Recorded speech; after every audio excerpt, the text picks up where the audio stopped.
നമസ്കാരം. മീഡിയ കമ്പാനിയുടെ വളരെ പ്രാധാന്യമറിയിക്കുന്ന ഡെയിലി അപ്ഡേറ്റിലേക്ക് സ്വാഗതം. എല്ലാവരും ശ്രദ്ധിച്ചിരിക്കേണ്ട പ്രധാനപ്പെട്ട കുറച്ച് അറിയിപ്പുകൾ വീഡിയോ വഴി ഷെയർ ചെയ്യുന്നു.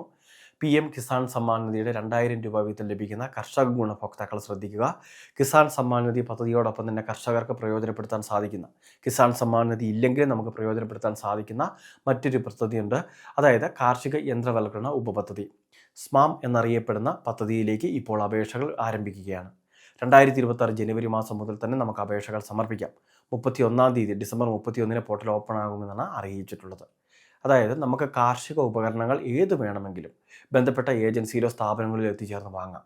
അത് കേന്ദ്ര സർക്കാരിൻ്റെ കൃത്യമായിട്ടുള്ള സബ്സിഡി ലഭിച്ച് നമുക്ക് ആനുകൂല്യങ്ങൾ വാങ്ങാനുള്ള അവസരമാണ് ഒരുക്കി തരുന്നത്. വ്യക്തിഗത അപേക്ഷകൾക്ക് 40% മുതൽ 50% വരെ ഉപകരണങ്ങളിൽ സബ്സിഡി ലഭിക്കുന്നു. ഇനി ഗ്രൂപ്പായിട്ട് അപേക്ഷിക്കുമ്പോൾ കാർഷിക സഹകരണ സംഘങ്ങളുണ്ട്, കാർഷിക സംഘങ്ങൾ. അപ്പോൾ അങ്ങനെയുള്ള സംഘങ്ങളിലാണ് എങ്കിൽ 80% വരെയൊക്കെ സബ്സിഡി, പരമാവധി 8 ലക്ഷം രൂപയോളമൊക്കെ ലഭിക്കുന്ന സ്കീമുകൾ വരെയുണ്ട്.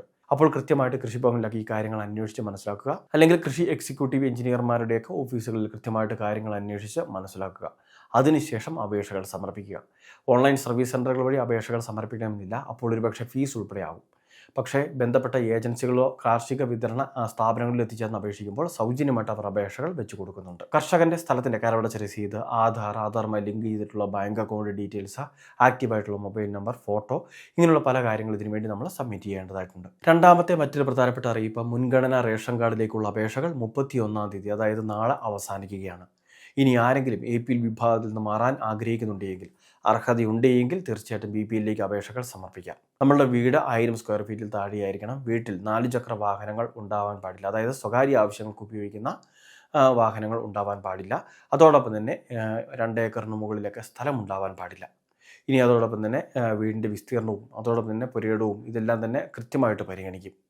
ഇനി അത് മാത്രമല്ല, പ്രതിവർഷ വരുമാനം, കുടുംബ വാർഷിക വരുമാനമൊക്കെ കൃത്യമായിട്ട് പരിശോധിക്കും. അതോടൊപ്പം തന്നെ പ്രതിമാസം 25,000 അതിന് മുകളിൽ ശമ്പളം ലഭിക്കുന്നവരുണ്ടാവാൻ പാടില്ല. വിദേശ ജോലി ഉള്ളവരുണ്ടാവാൻ പാടില്ല. അങ്ങനെയുള്ള പല നിബന്ധനകൾ ഇതിൻ്റെ ഭാഗമായിട്ടുണ്ട്. ഇതെല്ലാം തന്നെ കൃത്യമായിട്ട് പാലിക്കുന്ന അർഹതയുള്ളവർക്ക് ഇതിലേക്ക് അപേക്ഷ വെക്കാൻ സാധിക്കുന്നതായിരിക്കും. മൂന്നാമത്തെ മറ്റൊരു പ്രധാനപ്പെട്ട അറിയിപ്പ്, ബാങ്ക് അക്കൗണ്ട് KYCയുമായിട്ട് ബന്ധപ്പെട്ടാണ്. വിവിധ ബാങ്കുകൾ റിസർവ് ബാങ്ക് ഓഫ് ഇന്ത്യയുടെ നിർദ്ദേശപ്രകാരം ഇപ്പോൾ അറിയിപ്പുകൾ നൽകിക്കഴിഞ്ഞു. കാരണം മറ്റൊന്നുമല്ല, ഒന്നിലധികം ബാങ്ക് അക്കൗണ്ട് ഒരുപക്ഷെ നമുക്ക് കാണും. അത് ചില അക്കൗണ്ട് നമ്മൾ ഉപയോഗിക്കാതെ കിടപ്പുണ്ട്, എന്നാൽ അത് ചില അക്കൗണ്ട് നമ്മൾ ഉപയോഗിക്കാതെ കിടക്കുന്നതായിരിക്കും. ഇത്തരം അക്കൗണ്ടിൽ ട്രാൻസാക്ഷനുകൾ നടക്കാതെ വരുമ്പോൾ തന്നെ അക്കൗണ്ട് മരവിക്കാനുള്ള സാധ്യതയുണ്ട്. അങ്ങനെയുള്ള ബാങ്ക് അക്കൗണ്ടുകൾ വീണ്ടും KYC ചെയ്തെങ്കിൽ മാത്രമേ വീണ്ടും ആക്റ്റീവാക്കാൻ സാധിക്കുകയുള്ളൂ.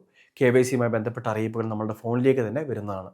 ഒരുപക്ഷെ നമ്മളുടെ ഫോൺ തന്നെ ആക്റ്റീവായിട്ടുള്ള അന്ന് കൊടുത്തിട്ടുള്ള നമ്പർ തന്നെ ഒരുപക്ഷെ നമ്മളിപ്പോൾ ഉപയോഗിക്കുന്നുണ്ടാവില്ല. അതുകൊണ്ട് തന്നെ ഇത്തരം അറിയിപ്പുകൾ ലഭിക്കണമെന്നുമില്ല. അങ്ങനെ വരുമ്പോൾ ഒരുപക്ഷെ അത്തരം അക്കൗണ്ടുകൾ റദ്ദാക്കപ്പെട്ടേക്കാം.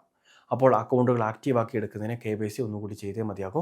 അത്തരം അറിയിപ്പുകൾ ലഭിച്ചു കഴിഞ്ഞാൽ ബാങ്ക് ശാഖയുമായി ബന്ധപ്പെട്ട കാര്യങ്ങൾ അന്വേഷിച്ചറിയുക. ആധാറിൻ്റെ ഒറിജിനൽ, അതിൻ്റെ കോപ്പി, അതോടൊപ്പം തന്നെ KYC ഫോം ഫില്ല് ചെയ്യുക. അതിനുശേഷം ഇത് ബാങ്കിൽ ഏൽപ്പിക്കുകയാണ് വേണ്ടത്. വളരെ പ്രാധാന്യം അറിയിക്കുന്ന കുറച്ച് ഇൻഫർമേഷനാണ് വീഡിയോ വഴി ഷെയർ ചെയ്തത്. ഇതുപോലെ വിവിധ അറിയിപ്പുകൾ തുടർന്ന് ലഭിക്കാൻ ചാനൽ മറക്കാതെ സബ്സ്ക്രൈബ് ചെയ്യുക, ഫോളോ ചെയ്യുക.